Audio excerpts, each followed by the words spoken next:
All right, folks, buckle up, because Washington just rolled out a red carpet so shiny it could blind a satellite. Saudi Crown Prince Mohammed bin Salman, yes, that MBS, just pulled up to the White House for a high-stakes meetup with former President Donald Trump.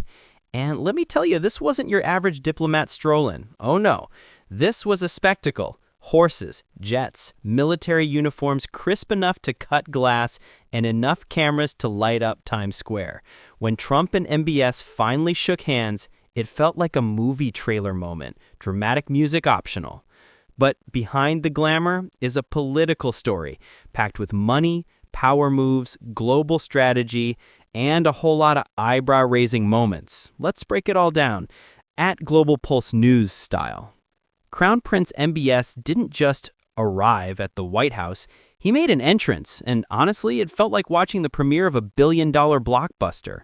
A Black Horse honor guard clopped across the South Lawn, military bands blasted, and a flyover thundered overhead like America was introducing its newest superhero. Trump greeted MBS with a handshake so rehearsed it could have won an Emmy. Cameras flashed non-stop while reporters whispered, "This is wild." It wasn't subtle, it wasn't quiet. It was Washington sending a global message with Hollywood-level production.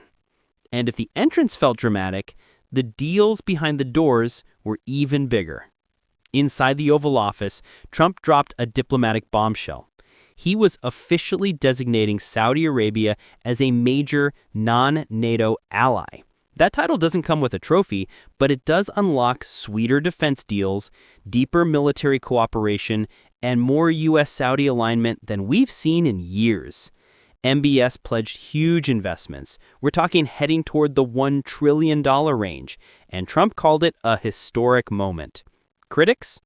Oh, they noticed the elephant in the room, Khashoggi. But politics moved anyway, because big money and big strategy rarely wait for clean optics. And speaking of optics, Trump had a moment that sent newsrooms into overdrive. When a reporter asked Trump about Jamal Khashoggi's murder, Trump shrugged metaphorically and said, "A lot of people didn't like that gentleman. Things happen." Cue instant meltdown across every newsroom on Earth. Commentators nearly combusted on air. MBS kept a calm poker face, calling the killing a mistake, but journalists weren't letting that slide. Trump's casual tone sparked debates, fiery headlines, lecture-length op-eds, and some late-night monologue gold. It became the defining soundbite of the day, a reminder that diplomacy and controversy often walk into the same press room. But the meeting wasn't just drama. Major, strategic moves were in play. This wasn't your typical political chit-chat. These guys talked F-35 fighter jets, nuclear energy cooperation, artificial intelligence chips, critical minerals, and even future Middle East normalization deals. Trump hinted at advanced military sales. MBS hinted at new peace commitments under the Abraham Accords framework.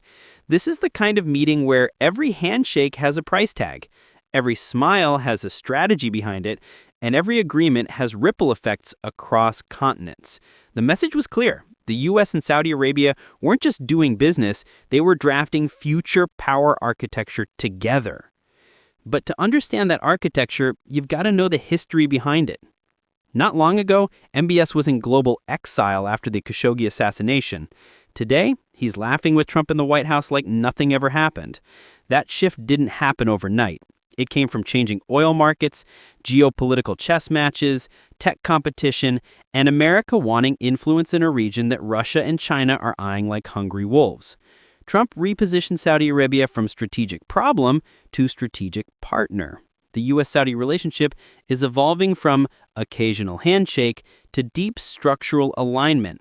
And yes, it's controversial, but in geopolitics, controversy is pretty standard operating procedure. And that brings us to the biggest question: what happens next? In the coming months, expect defense deals, tech partnerships, investment announcements, and maybe even a surprise peace breakthrough. But also expect noise. Human rights groups will push back, Congress will debate aggressively, and global rivals will analyze every detail like it's a spy thriller. If Saudi Arabia gets access to advanced weapons or nuclear technologies, it will reshape the balances across the Middle East. If investments jump into trillion-dollar territory, markets shift. And if peace talks advance, that's a global headline. Either way, this meeting was a starting pistol, not a finale.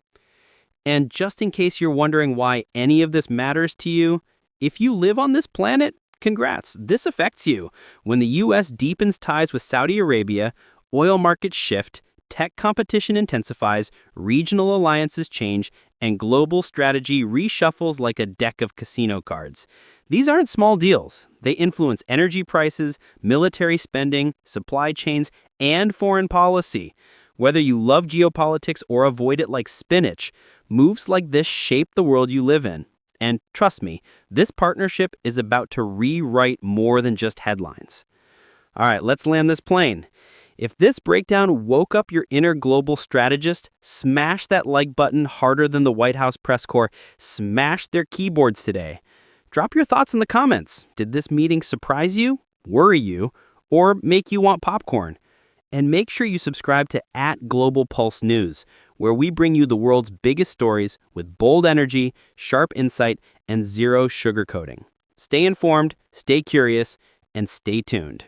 The world isn't slowing down, and neither are we.